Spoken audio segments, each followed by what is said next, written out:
Welcome back to the Majo Podcast, Real Raw Unfiltered. I'm Derek, and I'm here with Jason and Chris as always. Yo, Well, it's a Men's Mental Health Month, and if we're being honest, most men don't spend a whole lot of time talking about their mental health. So we'll talk about work, we'll talk about sports, we'll talk about politics, we'll talk about that weird noise our truck is making. Some little insight right there. But but talking about what's actually going on inside, most of us would rather do anything but that. And the crazy thing is, a lot of men don't ask for help when they're struggling. They'll ask for help when they're drowning. When the marriage is hanging on by a thread, when they're burnt out, when they're ready to quit, when they're having panic attacks, when they're sitting in a therapist's office saying, I probably should have done this a few years ago. So tonight we're talking about why men wait until they're falling apart before they reach out. And if you've been putting off hitting that follow button, now would be a great time to do that. It's right free, now would be the and time. unlike therapy, we're not going to bill you or insurance. So hit We that might, follow I don't button. know. If we give out some, if it's too good, we might y'all just send us the cash app or something. Right. You start a Patreon or something, donate. Right. Oh, so first question off top: why is "I'm fine" the default answer that we go to?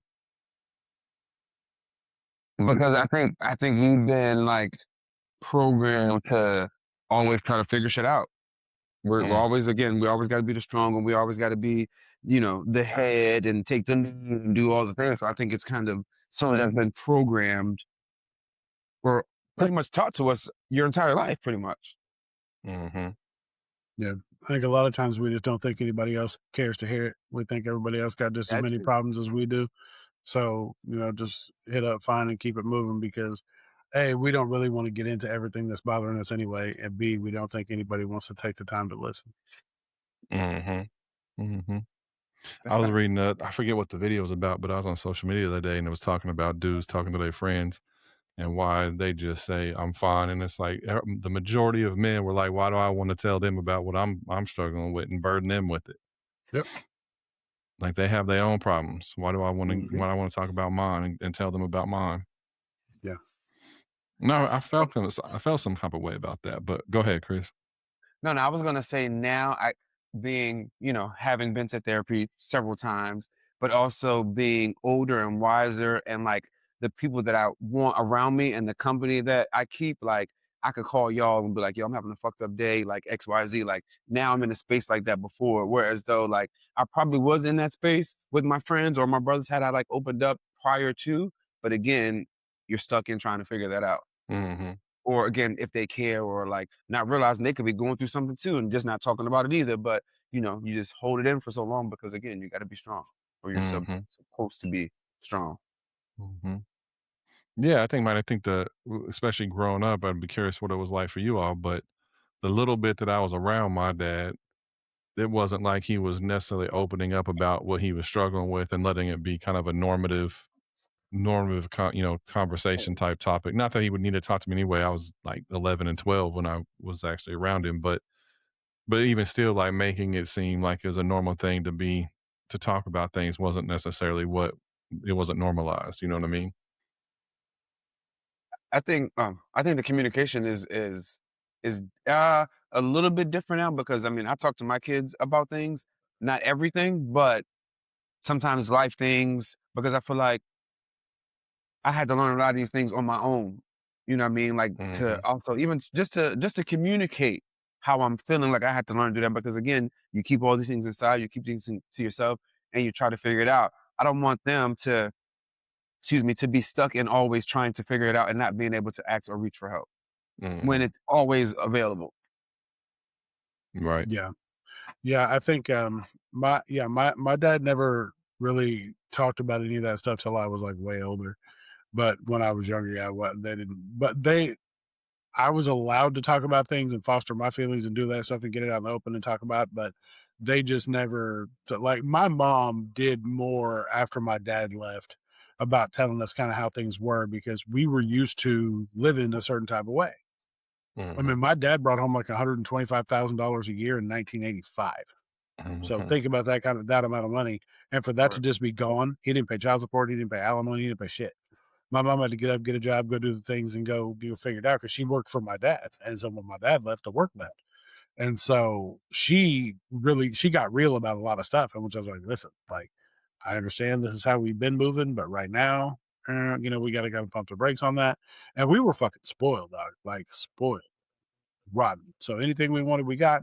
But I think given the situation, we knew we had to adjust to it. So we weren't really giving her shit about the fact that we couldn't live the way we used to live. We knew things had changed. Like we weren't, we were 9 and 11 when my dad left. So, I mean, we were not old enough, but old enough to know like things weren't the same as they used to be.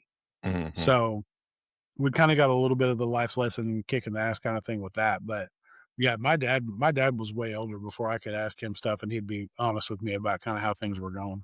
But Mm-hmm. Yeah, I that's- didn't know where my dad was. I just skipped right over him when y'all started talking about dads and stuff. So I can't relate. mhm. Yeah, you see, I said 11 and 12. like that was it. That was it. So, Derek said, "I got this window." Chris was like, "I didn't have a window." I was Yeah. like, I didn't have that. mm-hmm, mm-hmm. Yeah, which is anyway. So That's they another let you topic talk for about another your day. feelings. I'm curious what they kind of maybe taught you about asking for help, though, because there's a Well, difference there, right? they did. I mean, they did. They let me know that if I was struggling, if I needed something, I could reach. I could ask. I could talk about it. I didn't, but Mm. I could because I didn't feel like I knew that my mom was going through it. So that's kind of where it started really early. Like, I don't want to Mhm. worry. Like, she's got enough going on. Like, she's raising 2 wild ass boys because me and my brother were not good kids. We were assholes, terrible little assholes. And I, I knew what we were putting her through anyway. So for me to turn around and be like, oh, it just wasn't a thing. Like, she put us in therapy after my dad left because we had a string of shit happen right around the time my dad left. So we did, like, she put us in therapy. Like, we had psychologists and we went and saw the people and did the things and kind of went through all that. But I just did not. And even once that was over with, like when that was done, I was just like, oh, okay, now we just figured it out. Mm-hmm. So it wasn't like a verbalized message, but it was kind of there was something and it's common with kids. There's like this unsaid thing that happens when you see your parent going through a lot where you don't want to add more on, so you don't ask for help. You know what I'm saying? And then it's Yeah. not like the parent necessarily maybe knows, or maybe they know but they don't say anything. But if they don't know, so they don't know to ask, and then that just reinforces the not asking, right? Yeah, because Yeah. I knew, like, not only was my mom having to scramble to figure out how, because it was summertime when my dad left. So 2 kids out of school, no daycare, no anything.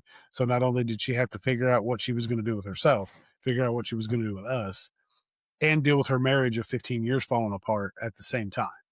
Like, there was a whirlwind going on for her. And here's Mhm. me and my brother still acting like little assholes. Like, I burned our fucking house down like a moron. Like, my dad's gone. Mm. I'm setting off fireworks in the garage with cardboard boxes and fucking airplane oil and stuff in the garage. And I'm out there like a dipshit, not knowing what I'm doing.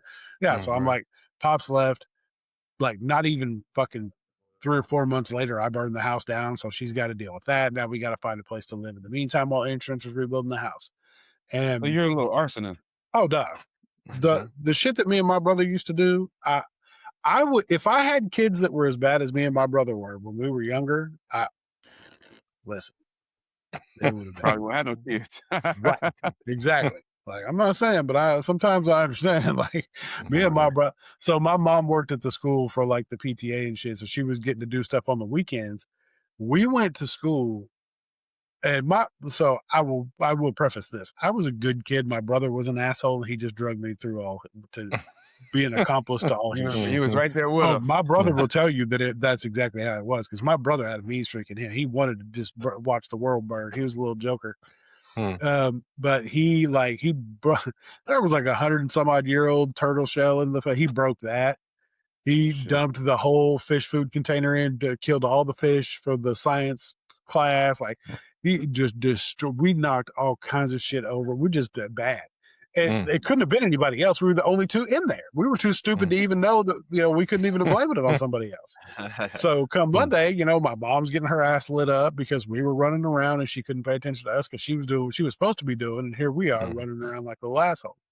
But I Cutting mean, it up. was stuff like that, like all the time. So like I knew with everything she was going through, plus what we put her through, me coming to her and being like, I'm having kind of a hard time. It's kind of a dick thing to do. So it just Mm.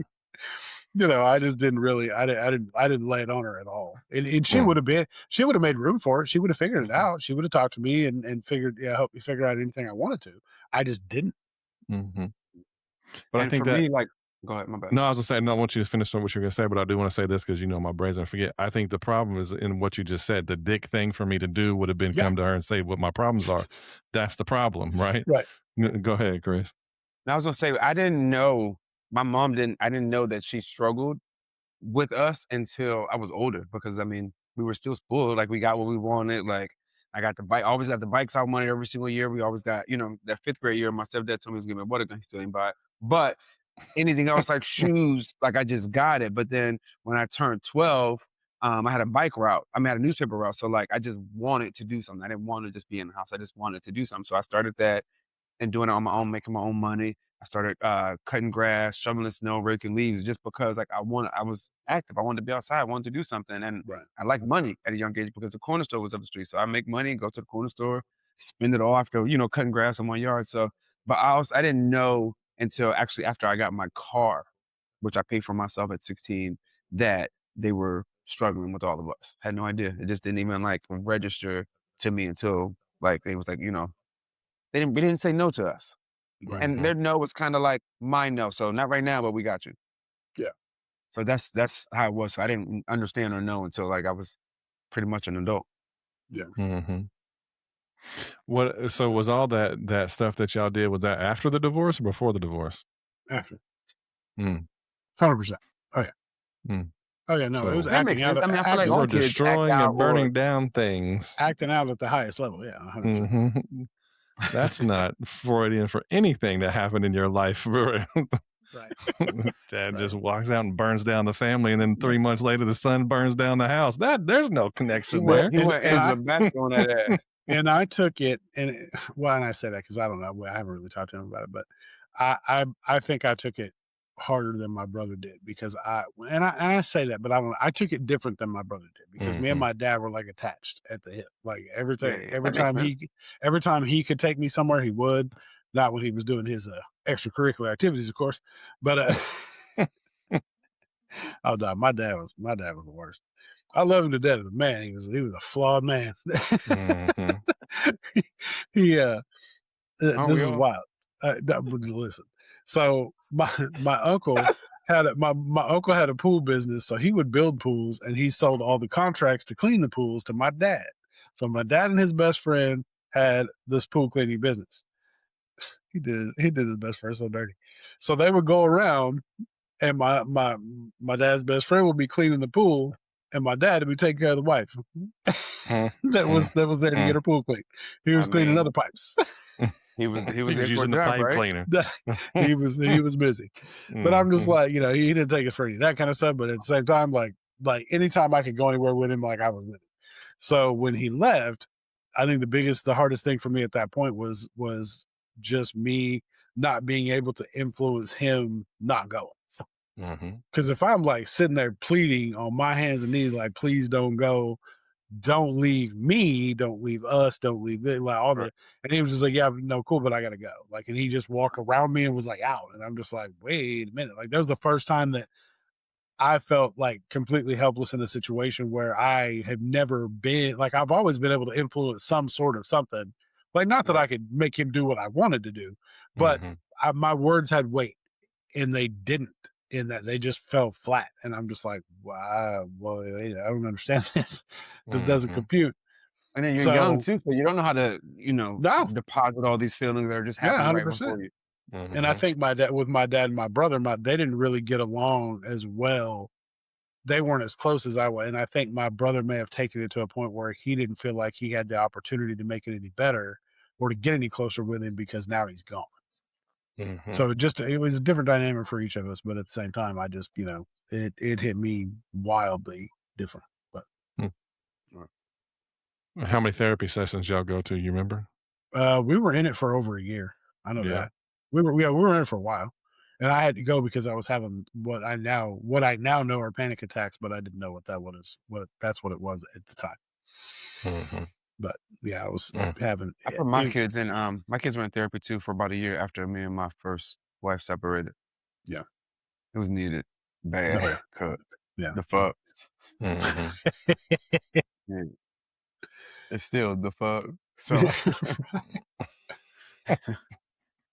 yeah. Mm. Yeah, well, I mean, I think that going back to the conversation, I mean, I think that a lot of parents, I don't know how to say it. I'm just gonna say what's coming to my mind. It may come out weird at first, but like a lot of parents say, like, "Hey, I want to know, or you can talk to me," but then the amount of stress that they have sends a different message, and so then we end up internalizing that as don't add nothing more on, or you be more of a problem because you want to make your parents' life easier when Right. you see how stressed it is, and it just kind of gets ingrained. Because again, not knocking the parents, but the parents aren't necessarily coming and like, hey, I know that I'm stressed. I know I have these things. I know what you're seeing, and I can handle your problems too. Like, talk to me, Oh yeah, no, I'm right? guilty of that. I'm real guilty of that shit because like the thing for me is like, and I did it this weekend too.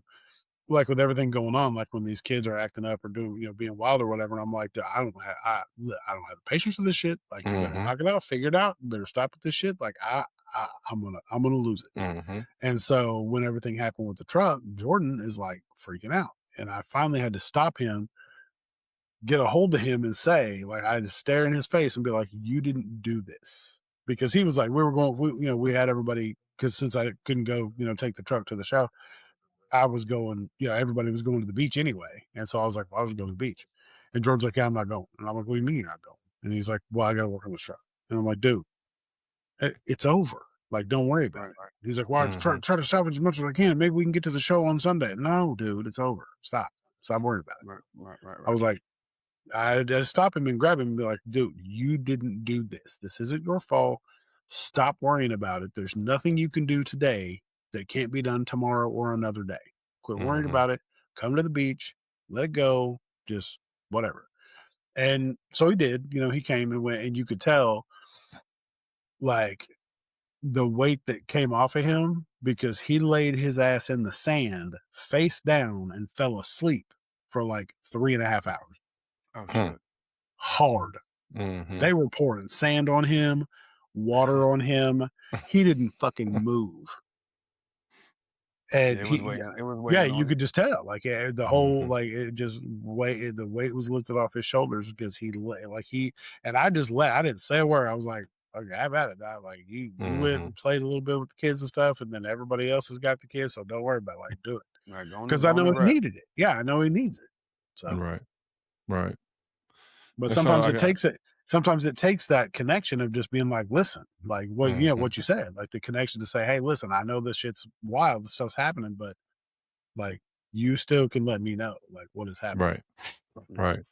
And that's not a knock if you have, because again, I'm in the same boat. I mean, we've all been there, right? Where we've been really stressed, and it's not like we're human, so we have our own limited capacity. So this isn't about, saying that I've got it all together or any of us got it all together. Like when I'm saying that parents don't check in with their kids and say, "Hey, it's because I've been there and understand what I've done." Right? I wasn't the parent who was checking in, and so there's ways where I see with my son and even my daughters where they hold stuff in instead of talk to us, and I never once have told them, "Don't bring your problems to me." Mhm. But I have said that because I haven't shown them that I can handle their problems and my problems. Right. And I do think there's a way that, and this is a personal opinion, I do think there's a way that more parents say, like, we don't want to show our kids any of that stuff. Let them be kids, and we'll keep the adult stuff to adult stuff. I do think that there's a yes, there's a good balance with that, where Yes. you don't want to stress the kids out that you're struggling with bills or whatever, and also you want to show your kids that it's okay to struggle and stress, and that Yeah. that's a normal part of life. Because if Mhm. you keep everything from them, then they go out in life and they They get can't hit with handle that. any of these things They that you can't. haven't shown them. Right. Yeah. Exactly. I see that a lot with conflict between parents. Like when they hide all the conflict in the bedroom, they don't ever Mhm. have disagreements in front of the kids. We don't want to do that in front of the children. And then the kids grow up and they get in a relationship and what's happened And to be what some weird ass punk asses that deal and put up with any fucking thing. Right. Or Yeah. They're yep. like, I've never been in a fight like this. I don't know what an argument is. Like, how do you fix this? Yep. Or and then that causes them to run from relationships. They either stay in Yeah. a relationship where they get taken advantage of, or they run from every relationship as soon as it becomes difficult. And it's like, I get it. You don't want to have knockdown, drag out fights in front of your kids. However, some conflict in front of your kids to show them that it's Yeah. normal and a part of And life it's is okay. okay. Right. Yeah. Yeah, you Right. ain't got to be Ike and Tina, but at the same time, you got to show them how you can Right. be upset with each other, but still love each other and come together at the end of the day, and Right. show them how to Mhm. get past it. Right. I've Exactly. always thought that it was okay to have disagreements or even small arguments in front of the kids because they can learn from that as well too. That's healthy as well too. Like we disagreed, we still together, we still making this work, you know what I'm saying? We still your parents, like we're not leaving, but to hear that and be a part of it, I think that's healthy for kids as well too. They might be nervous, they might not know how to understand it at such younger ages, but as they get older or become teenagers, like they should have that. Yeah, absolutely. And yeah, I like the way you said this one wasn't your fault, Jordan. The other 17 were, but this one, Right. this one wasn't you, bro. He tried to tell This me is But not the on other you. ones, He tried to tell me All the rest of them. He tried to tell me, he's like, well, I was driving just like the last time. I was like, well, last time, man, I'm gonna say what because you had that last bitch time for yeah, I you're can't help right. you with that one, but Yeah, this I can time I promise can you. let you know this wasn't Yeah. you. Yeah, this is not you, Doc. So why do men feel like they can't or they don't have the luxury of falling apart? What is that about? I think it just goes back to being strong, and Yeah. also maybe also, and who your partner is too, or who your people are, who you can fall apart in front of, like Who your village is. your safe space. You know what I'm saying? Like, because you can't fall apart in front of everybody. You know, everybody has that goofy friend or that nerdy friend or that friend that you got that one kind of ain't shit ass friend. You don't go to that friend with your issues or your problems. You go, I'll go, to Jason, because Jason's married, Jason has kids, all those things. Or like, you have kids, so like I will come to you. But like that ain't shit fun friend that's probably still single or divorced and out here running the streets. I can't, I don't, not that I don't trust to go to you with my business, because I feel like you still could give me advice, but like I would prefer to somebody that's in a similar situation or been in a similar situation to kind of know how that works. Because right now, you just want to be wild. So I'm gonna come to the source, or I got some therapist homies, so I'm gonna come talk to them. Right. I Yeah, don't think we just normalize it. I don't think we normalize it No. enough. I'm sorry, Mhm. Jason. I don't think we No. normalize that there's going to be moments that that things are going to fall apart, and you pick them up and rebuild and keep going forward, and that's okay. But go ahead, Jason. What you gonna say? Well, it's hard for us to believe that we won't be viewed as weak. And if we fall apart, who's gonna hold everything together if we fall apart? Even though we have strong independent women as partners, I just don't. All of us collectively, all of Right. us. Right. Right. And that's why I'm like, I don't understand. Like I still don't fit, because she would have it. Like I could be in I could be in a jacket that hugs myself in a rubber room right now, and shit wouldn't miss a beat. Like she would figure it out. I got no issues about that.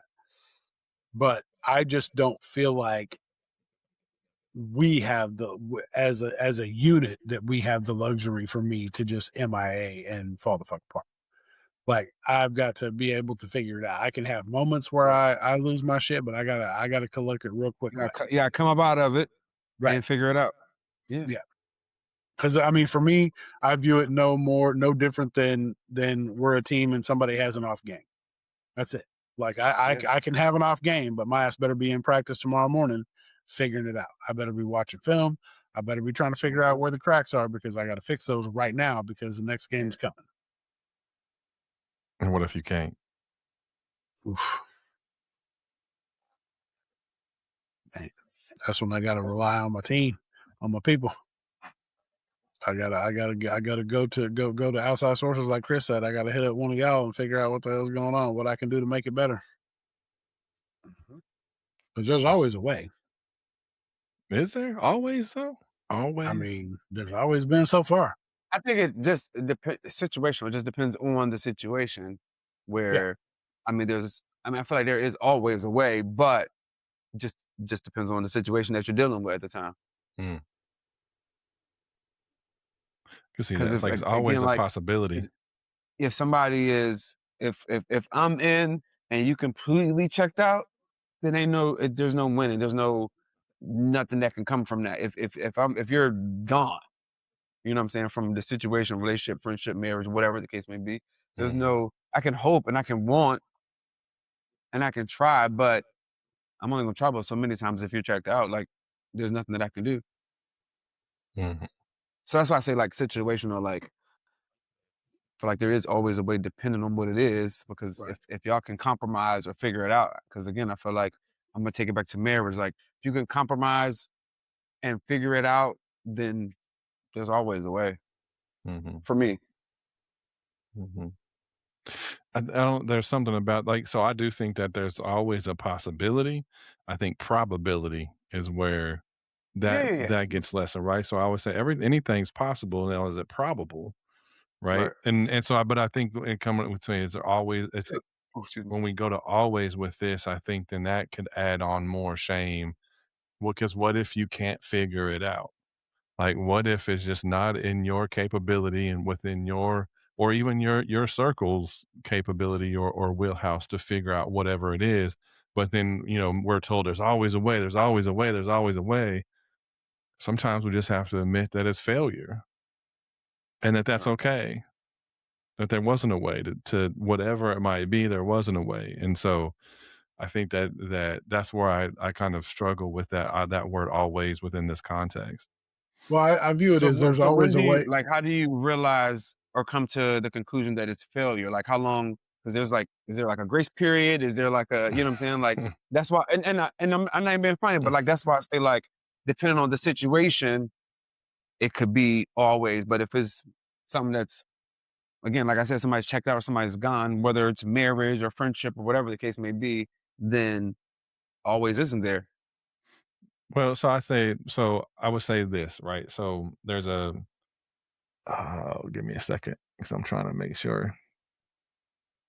So let's say you have a couple, right? Mhm. And I don't want to just necessarily focus on relationships because I'm thinking more so like, financially, let's say that something happens and financially things collapse and you got a guy sitting there just beating his head against the wall trying to get back on top. But I mean, maybe the better option is to say, "Man, this, I've failed at this or whatever it might be, and bankruptcy is the way out," right?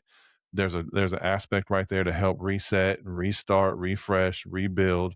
You know what I'm saying? But say, "Hey, this happened. It messed up. I'm not going to be able to dig us out of this, and it's okay to use this other avenue to restart and start over." Okay, so I'm like, there's like that options, but I'm also thinking about in the context of relationship you have you have one partner that really wants to work on the relationship and maybe has some defenses against their own stuff and is struggling to see their own stuff but they want to work on it, and you have the other one who is sitting there and they're just kind of like kind of what you're talking about where they said, no, I want out of the relationship, like I'm done with the relationship. Where I think that the other partner runs into saying there's always a possibility, it's always a possibility is that they keep this hope up, they keep this hope alive, and they keep putting themselves out there and getting hurt in a way instead of just accepting that the relationship is over because the other person said that they were done and they don't want to work on it. They like, no, there's always a possibility, there's always a possibility, and they keep on doing these things that keep on just causing more and more pain and hurt, and it becomes kind of like torture at a certain point because they don't just want to say, as painful as it is, this is done. And if I keep fighting, I'm going to keep hurting myself. I just need to just say, hey, this relationship is done. It failed, or whatever word you want to use there. And then that creates this space to where they can start grieving and processing the end of it and processing the grief and processing the hurt and the sadness around the relationship ending instead of keeping this false hope alive that there's always a possibility. Well, and when I say always a way, my thought behind it is there's always a way. It may not be the way you wanted, it may not be the way you like, but there's always a way. So bankruptcy may be that way. Divorce may be Mhm. that way. Breaking And up may be that way. It's not going to be what you wanted, but it's a Mhm. way. so that's why I say, like, I feel like depending on the situation, because again, like a relationship, again, if somebody is done, I can hope all I want, you know Mhm. what I'm saying? But I really have to come to that realization that this is done. Like that's something that's my issue now at that point. Mhm. You know what I'm saying? So, and then again, like finances or bankruptcy is an option. There's a way to figure that out because again, you get to start all over. You get to start fresh. But you Mhm. don't realize the same thing in a relationship. I mean, with that failure, there's always a way because you can start over, start fresh, and kind of bring that new beginning or bring that whatever that you had or wanted, bring that back to fruition versus, you know what I'm saying, just, again, you could deal with grief and deal with all those things too, as you should. But at the end of the day, I feel like it's kind of, for me, it's always a way to kind of like get better, always a way to feel better or move on or, you know what I'm saying, to like process it and just keep moving, if that makes sense. I follow you. I'm tracking. I think there's a different conversation there that we could have about kind of the positivity and different things. I think that part of like the bankruptcy thing though is that people can stay stuck in their financial place is because they won't accept that they're at a place that they need to say this is Right, done. right, right, Or right, right, you're in a right. relationship and you're at a place where you need to say this is done because they're afraid of it being failure or they've been told there's always a way and then so there's always a way to make this relationship work, so I'm going to keep on keeping on keeping on keep taking whatever, and instead of just saying I'm So is that with or without therapy? I mean, You know what I'm saying? Because you both. can get an accountant too and try to figure some things out as far as the finances, or I mean, Mhm. you can't afford an accountant if you're already in the hole. Right, But right, you got to do right. more ChatGPT. But like if like say you're struggling in your marriage, right? I Mhm. don't know, somebody committed adultery, whatever the case may be, but you still love each other and you go to therapy. You go to therapy and then it still don't work, then I feel like that's different. But if y'all going to therapy and y'all can align and kind of come back together, Mhm. then I mean, is that like a way too? Like, is that Well, always a way I think or at that point, if I don't know, I think what I'm talking about is and this is more me asking too, like yeah, I think that's more concrete where if you're both going to therapy, willing to work on it, then the one partner hasn't said they're done. right, right, right, right. But I've sat with couples where one partner has got to a place and they're like, I'm done. And the other partner is like, no, I want to keep fighting for it. And then they sit there and they try to make it work, even though the other one has said, no, I don't want to do this anymore. And they just go through this like torturous experience of pain and rejection because they have this belief that if you want to, there's always a way if you want to. So you just got to Right, right, keep doing it instead of just being like, yeah, this freaking sucks and my relationship is over, and then dealing with all that side of it and what comes next, right? So I think with your deal, like two people coming to therapy, if they're both coming, even if one feels checked out or feels like they're close to being done, but there's a little bit of them that does the which work, there could be a chance. yeah, there's a chance at that Right, point, right? right. And that's different than what I think I'm saying. Like I mean, if you're $100,000 in debt or $200,000 in debt or whatever, and you can't find a job or something like that, but you're, working, four jobs trying to make ends meet and pay this debt off, you're going to run yourself into the ground and kill Right. yourself from stress because there's always a way. So we just got to keep on doing it. And I'm like, at some point, it's better just to accept the failure of whatever it was and start fresh and rebuild than it is to keep trying to find a way, if that makes sense. Yeah, no, no, it does. Yeah. So, well, we can talk about this No, all go ahead. day, What's up? What's but up? no, no, I was just gonna say like and even with like finances, because so I know somebody who was like $120,000 in debt, and he was a doctor, but ended up getting a part-time job and was able to. Of course, he's a doctor, so he does make good money, but just made bad decisions. But Mm, was able to pay his debt off within like 4.5 years and didn't have to file bankruptcy. So like, I feel like if there is a way, but I guess the difference is he was a doctor, so he had better connections, and his mhm. part-time job was still in the medical field. So that's a little I different think because he from makes I a little think more the money right. than in the average Joe, trying to catch up and make it happen. Right, right. And I think maybe what the finance one is hitting is coming to my mind is because I think we were there back in 2015, 2016, and 2013, yes, sir. and I went to a bankruptcy attorney and I was like, "No, I got it." And then like we kept on fighting. And like still in 2026, we're just now back at a place credit wise and things where we're like back stable.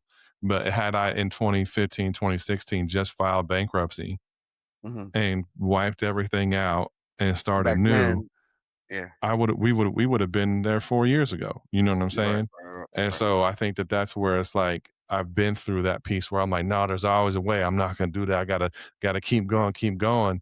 And it's like But Jason, can you really talk when you make $100,000 a session right now? Yeah, I'm trying to figure out where these problems are coming from because if I had my own helicopter and He shit, said, I "Where's wouldn't this be coming talking from?" about. Like, it's wild to be talking about. When I'm sitting there oh trying to my find, God, I'm trying to brother. find two nickels to rub together, and this dude's over here like, yeah, Mm. back when I had money problems, back when I couldn't wipe my ass with hundreds. They were only tens back then. I couldn't afford the hundreds. I was struggling, okay? Oh, we. Whatever. So what is I mean, I guess that so coming back to the conversation is I'm curious where the idea that you're not strong if you ask for help comes from. Because there's Because such a stigma around everything. There's a Yeah, stigma around yeah. divorce. There's a stigma around bankruptcy. There's a stigma around therapy. There's a Being stigma. the leader, There's there's being the man yes, of the house, and being the best dad in the world. Yeah, it's yeah. There's you're damned if you the do, whole damned if you don't. yeah, At the this whole world point, runs off of fucking stigma. That's why. Because you're at, oh, you had to ask for help, pussy. Like, oh, you couldn't just figure it out. Oh, okay, fucking real men just figure it out, rub some dirt on it, walk it off. Like that's and the then like shit. worried about if I be like, "Hey, yo, bro, like I'm going through something. Like, can I borrow $400?" And then you having a conversation, you bring it up in front of everybody that you let me borrow $400. Right. If that was between me and you, then why everybody got to know? And Mhm. you already got paid back. Like, why everybody got to know? Yeah, that should If never that be was some aired. personal, if I came to you, clearly I was going through something to come to you to even ask this. Right. And then for it to come back, like, now I gotta look at you weird. Cause like, was you really my friend or did you go talk about me after I wanted to bring it up? Right, And let people know? 100%. Be like, this broke ass motherfucker had to borrow $400 from me. I don't Yeah. even, Like, now so I he's think going like on that, trips and shit. like Yeah. those situations too make it hard or for guys to really open up to their friends if they're struggling or going through something. 100%. I mean, if you in the gym and you trying to lift heavy, you know you should ask for a spotter. Who? I seen your wife spotting you the other day on the video. that was for a video. I hope you know that. That shit was scripted. She ain't lifting shit, okay?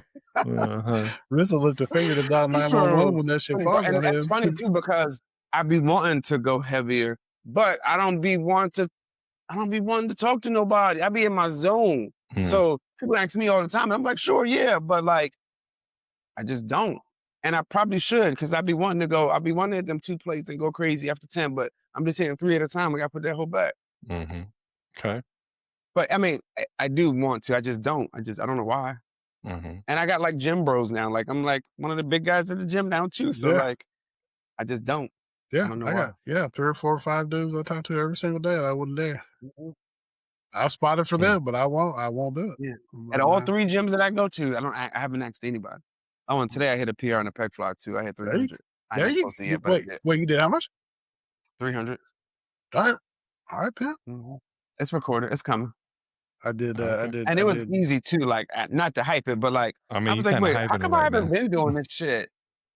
I did that the other day with 220. I put it up and was like, oh, okay. I was like, I can do this. I was like, maybe they changed the weight to make these hoes a little bit lighter because I'm just like, I did it 10 times and Rissa was like, babe, like that was too easy. I'm like, babe, look at the number, make sure that shit right because that shit. I'm nearly at 220 and just going, but yeah. So it felt good though. Okay. So I'm a little bit behind. I'm over here putting up 80-pound dumbbells, which is a PR for me. That's perfect though. That's different. Not too many people even doing that anyway either. Right. You said There's a what? lot of motherfuckers not doing that. That's how people not putting up 50, bro. Right. So you doing it. I did 2 sets of 80. 2 sets of 75, then 2 sets of 80. So and listen, keep going. Listen, work out as fucking much as you can, bro. Because when the weight fall off, it's gonna show. I promise you. Like I wish like hell that I would have worked out because the motherfuckers that work out now, before they have their surgery, their results are fucking crazy, dog. Yeah. I'm trying So to hit 100 before we have surgery. You're doing dumbbell pack flies? With Just 80s? bench press. Oh, okay. Yeah, bench per So, inc. are you flat Mhm. or all 3? I'm doing all 3. I got up Okay. to 75 on the incline, I did 80 on the flat, and then I'm at, like, 65 on the decline. No, that's perfect. That's perfect. Mhm. Yeah. Yeah. So, anyway, I'm trying to hit 'Cause that just 100 before we off surgery. track, but just the chest gonna look keep hitting them chests, it's gonna look crazy, but you're gonna get the like, I got my little 3 scars. Hold on, why my chest look like this, bro? Hey, I'm already Yeah. popping a little bit, so There you go. I walked in the living room, my daughter's like, "Why you got your shirt off?" And I just started popping my pecs, and they're like, "Oh, okay, I see you." I'm like, "Yeah, yeah." Rissa be Anyway, like, "Babe, do that thing with your chest." I'm like, "All right, mhm. babe, chill out, not too much." But I but I think, like, so coming back, I think that's an example, though. So we wait until we're in crisis, because if you had, if you had 250 on the bar and you're like, I'm not going to ask for a spotter, but then it's down here, you're going to scream out for help because you're not going to want to crush your larynx. But So, then that's when they better come help me. If they don't come help me and I survive, Imma bring my water gun and tear that thing up. But, I mean, but that's, I won't go that far because I know, like, I know my limits too, so I won't go over 2 plates. Because I know I can hit it. I've done it before, like 8 times, like, by myself, so now, like, I won't do, like, more than 4 or 5 because I know, like, "Alright, now Imma struggle once I get to here." hmm but then how are you, so come with the conversation, how are you limiting your ability to grow because you're not willing to ask for help until you're in crisis? I already told y'all, so that's Imma ask for help tomorrow. Tomorrow, Imma do it. That's gonna be my test tomorrow, Okay. and Okay. Imma tell you Imma text y'all and say that I asked somebody to spot me. There you hmm go. And Imma because I mean, try. if we think about the conversation, like men do, how many couples have I come in where the wife has been asking for therapy for years, Right. and the man is like, "Ah, we don't need it. We don't need it." But then when it's finally on the brink of it falling apart, they're willing to come in, or job is in jeopardy, or health is suffering, right? Like, I mean, Jason, think about your story, right? I mean, your story, the doctor was like, "You want to live past tomorrow?" Pretty much, you know Right. what I'm saying? Yeah. Right, Like, right, right. it's instead of asking for help earlier on and getting that assistance, we wait until this is crisis mode. And I think I mean, I'm curious about why, one, but I do think that is significant to point out. Like, Yeah. what if Uh-huh. I would have asked for help at 80? Like, so some of my struggle at the gym is asking for a spotter because I think I could do 85, but I'm like, let me do 3 sets of 80 first, and then I'm gonna go up to 85. When I could just ask a dude next to me to spot me and see how high I could actually go up, because I might be able to hit 85, 90 already. You know what I'm saying? So so what I do is for me, this is me being selfish again, I'll Imma practice all fucking week and get it. Then Imma add the next plate, then Imma try it, and then if I can't, then Imma go back to practicing, like, and that's just and again, like you said, like, I could ask, and I'm sure anybody would be like, "Yeah, we got you," like, without a doubt. Even a small lady in the gym would be like, "Oh, I'll come help you," but I just don't. I don't know Mhm, why. mhm. Right. Yeah. So let me ask you this. If you ask yourself why, what's the first thing that comes in your mind? Even if it don't Asking make sense, somebody say it. Ask yourself asking why. somebody for help. Huh? Just me asking somebody for help Why you don't. Why you won't ask for help. What's the first thing that comes to mind? because I don't like talking to strangers. Okay. Okay. No, I mean, I don't know why. Like I just I don't. But I also know that if I did, anybody would be willing to help. Mhm. I just don't. Mhm. I have no idea why. And if you ask yourself why, the first thing that comes to your mind is probably the answer, and it's not because you don't like talking to strangers.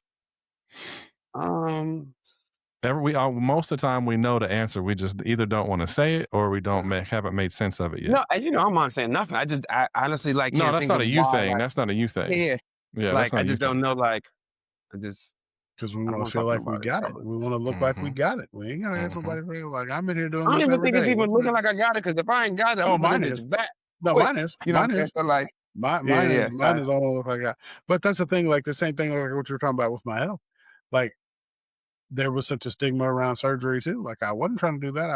Everybody said just push away from the table, eat less, move more, do all the things. You'll be fine. Just exercise. You're not that's the exercising. easy thing to say. Yeah, Mhm. 100%. And so I was like, oh no, I can do this. Like 5 years, I put it off. 5 years, I was like, oh no, I can do this. I got it.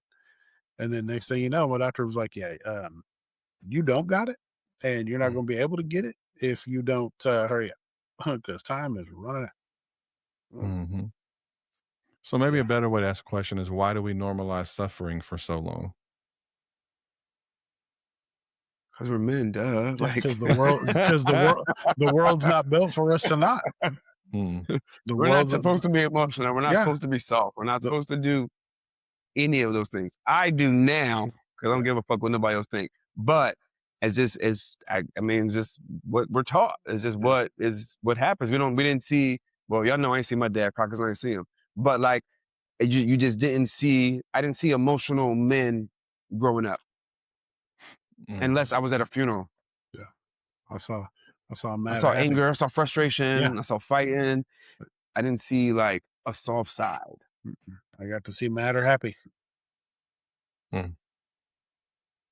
So Yeah, suffering was normalized, Yeah. and not necessarily in a healthy way. Like, I think that life is suffering. I think that we all suffer. We are like, life is difficult. We go through things. Mhm.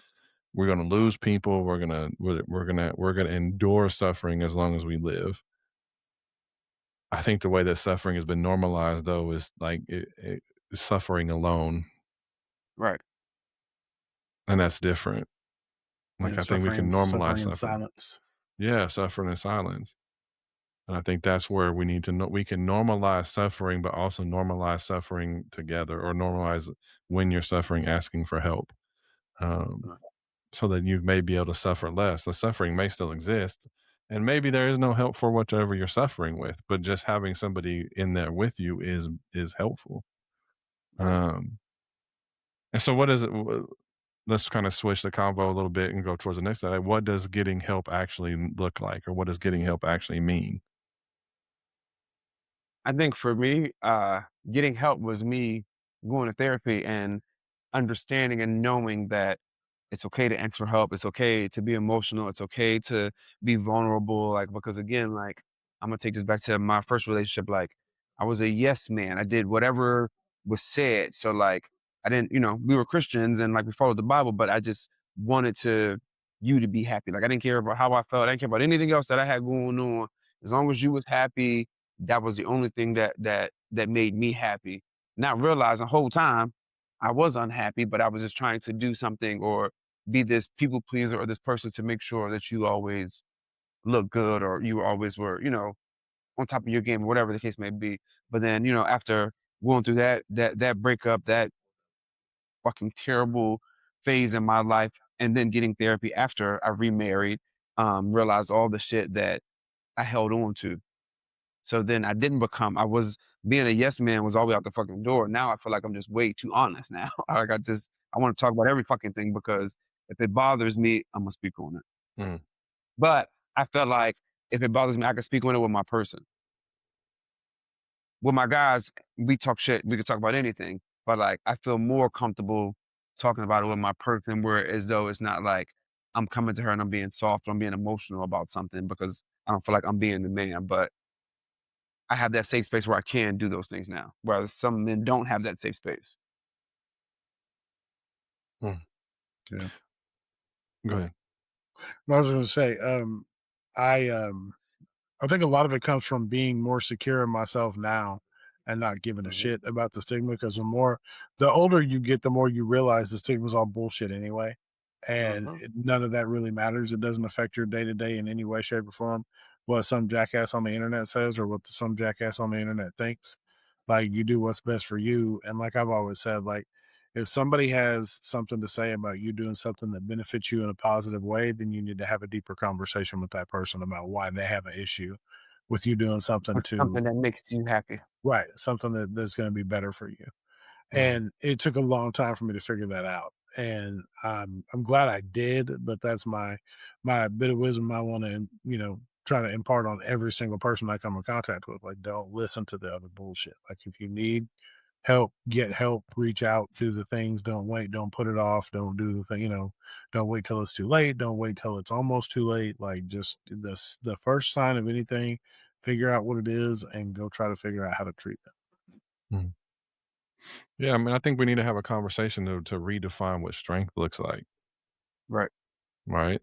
and this idea. And that needs to be like a, I didn't mean to cut you off, bro, No, you're but good. like a whole conversation broadcasted to the world Mhm. for men to think. You know what I'm saying? Like, just because, again, all these things have been instilled in our heads just from TV, from, you know, our dads being, you know, tough as fucking nails, to, you know, us, you know, the new generation kind of being a little bit softer, you know, per se. Mhm. Just, you know, but still not being able to fully feel safe in being who you are, or, you know, being allowed to cry, because you're still gonna get clowned by your friends. If I was to go online right now and cry about something that was bothering me, it's, the comments gonna go crazy. It's gonna be the real motherfuckers that understand that a grown man going through something, but it's gonna be, oh, another man coming to the internet to cry, another man doing it. You know what I'm saying? Like, it was for attention. Like, no, motherfucker, that person is hurt and going through something. Now, you do got motherfuckers that do be coming for attention and coming for likes and shit, but some people don't have nowhere else to turn, and they feel like they can come to social media because there might be that one person that can say something that can help them or change something in their life.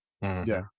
Yeah, because I mean, it's that, you know, it's never talked about how much strength it takes to ask for help, to reach out, Yeah. to look, to even start looking for some kind of help. Like, the strength it takes to do that versus staying in the place where you know you're stuck, or, you know, taking a less than desirable way out of the situation, and having a more permanent solution to a temporary problem is, you know, it's just something that has become a little more normalized than it should. Like, I think it's a hell of a lot, makes you a hell of a lot stronger to ask for help than it does anything else. Mhm. If me and Rissa were to post that we was going through something, you know how many group texts we be in? Shit. You know what I'm saying? Like, just in general, because people, it could be Jason and Sarah. It could be, you know what I'm saying? You know, like, people are just going to always have something to say. You know what I'm saying? Whether you fix it or you don't fix it or whatever the case would be, I feel like people are always going to have something. But if you two, or us two, y'all two, whatever the case may be, are stronger than that, then that's powerful. But at the end of the day, people always gonna have something to say, or he did something, or he cheated, or she cheated, or, you know, he wasn't making her happy, or, you know, I knew something was going on, or I knew. It's just, that's just how Yeah. the people Well, work. and I call them the shit thing about that is like, when something like that becomes public, like, you know, like it can, the first thing people, oh, I love you guys here. Well, motherfucker, we did too, but it doesn't Yeah. mean that we, sometimes you just can't. Sometimes that's just not enough. Okay, motherfucker. Right, Like, right. sometimes this shit gets to be insurmountable, and bad shit's gonna happen. Like, I'm so sorry that we interrupted your day with our problems, and that Mhm. you don't get to have this picture of love that you had in your mind. But guess what, motherfucker? Like, real life behind the scenes is behind the scenes. You get online what you get online. That's not Yeah. our entire lives. Just like I said, I don't know if y'all saw me and Rissa stories this weekend, but it was our anniversary, Mhm. and we was fucked. Like, it was, the morning was great. I'm talking about everything. You hear me? But then later on, like, I had said, babe, like, I want you to, earlier in the week, I was like, all I want to do is, I just want to go dance. I just want to go out and dance. I ain't had no place to really, you know what I'm saying, dance and just chill. She was like, cool. Come Saturday, I ain't got no text, no reservation notification, no nothing. I'm just kind of like, oh, she wait for me to plan something? Nah, Charlotte, it's your turn. And then we argued, because I'm like, babe, like, how come you don't got something planned already? Like, you want me to do X, Y, Z, and yada, yada, yada. Like, I'm always doing that. Like, I asked you and told you to take the lead, and you didn't do it. So I'm like, fuck it. I don't want to go no goddamn where now. I'm going to just go to bed. I'm going to smoke me a motherfucking blunt, and I'm going to bed. And I went to bed, and then she made reservations, and I got up and took my goddamn time to get ready, because you waited last minute to make the plans. So it was done. But if I'm telling you what I want, then I feel like, you know what I'm saying? Especially when we do all the things. Like, I'm the planner for everything. Not because she can't plan, because she's a great fucking planner, but I know, let me just take the lead, because I'm just better at how I plan to getting the kids together, you know, doing all the things. But yeah, nah, we was at it. But then our date was amazing. We was able to figure it out. She got the plans done. We went to a couple little spots afterwards, so it was good. But like, we showed the good parts. And then even at dinner, when we were talking about, we were sitting at the bar, if I was talking too much, that motherfucking leg was tapping against my leg. Like, babe, don't say no. I'm gonna say, I'm at the, like, again, like I said, I'm at a place in my life where I don't give a fuck what nobody say or how anybody feel about what we got going on. Because at the end of the day, Yeah. it's just me and you, shawty. Right. I didn't like your ass 2 hours ago, but I love your motherfucking ass now. You know what I'm saying? So like, that's our business. And Sally, Joe, and Michael that's watching the goddamn story, they got some own shit. They got their own shit going on right now too. But of course, anybody's gonna have anything to say. So like, Mhm. you just gotta do you. Hmm. I didn't mean to go on the whole rant, but You good. obviously I'm you just had I'm this just deep thinking into it. about like it's interesting. You don't care what people say, but you won't ask for help to get spotted. All But right, so you this know. is not my session. This is not my session, bro.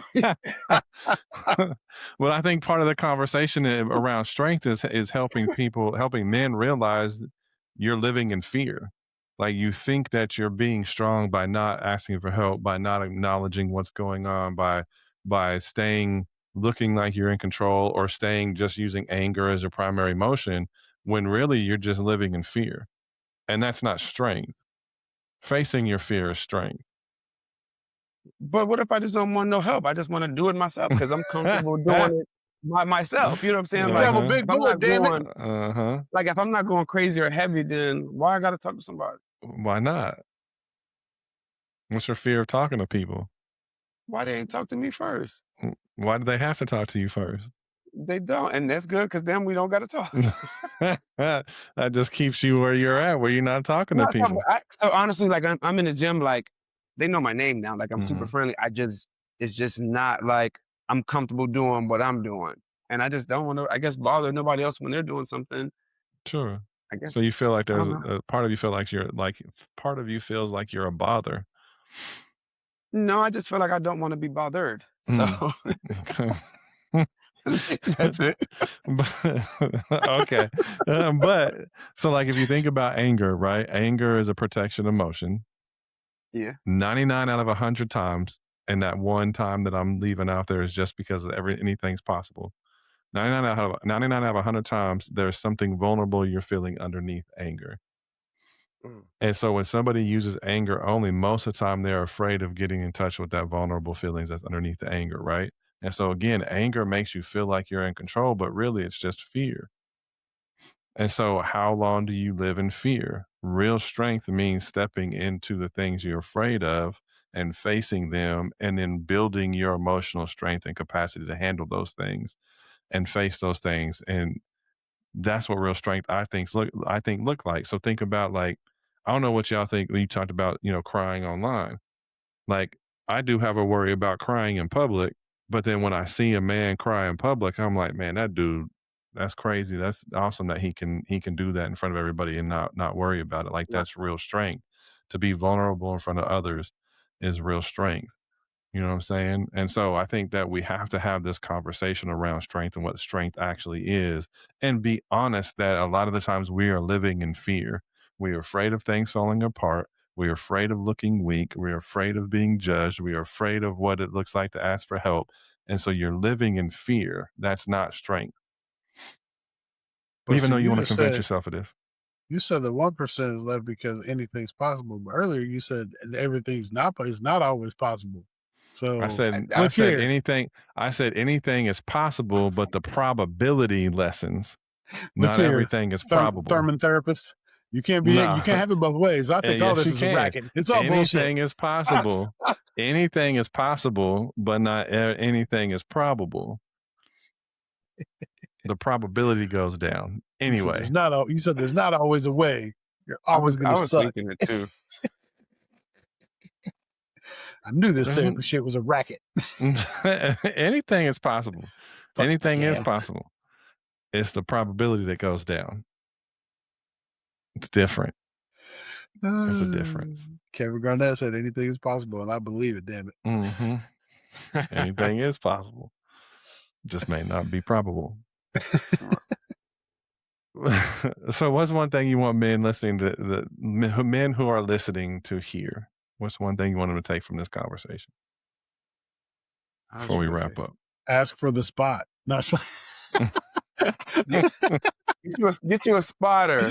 Mhm. Talk to the people. No, Don't be no hoe in the gym and get you a spotter. All right. No, honestly, like the thing is our key default's always going to be wait till the last minute before things are really, really good. Like the wheels are falling off the wagon before you really reach out and ask for something. But I have yet to have a time where I have really needed help where I've reached out for it that it's gone bad for me.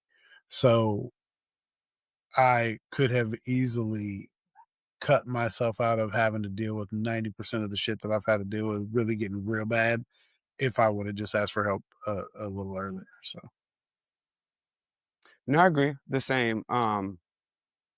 Again, I mean, for me, you got to have. I need that safe space. So if you have that safe space, or that close friend, that close brother, that close sister, whoever the case may be, where you feel comfortable, because I don't feel like you can just go to anybody, but go to your safe space Mm. and have those conversations that you feel like you can't have with nobody else.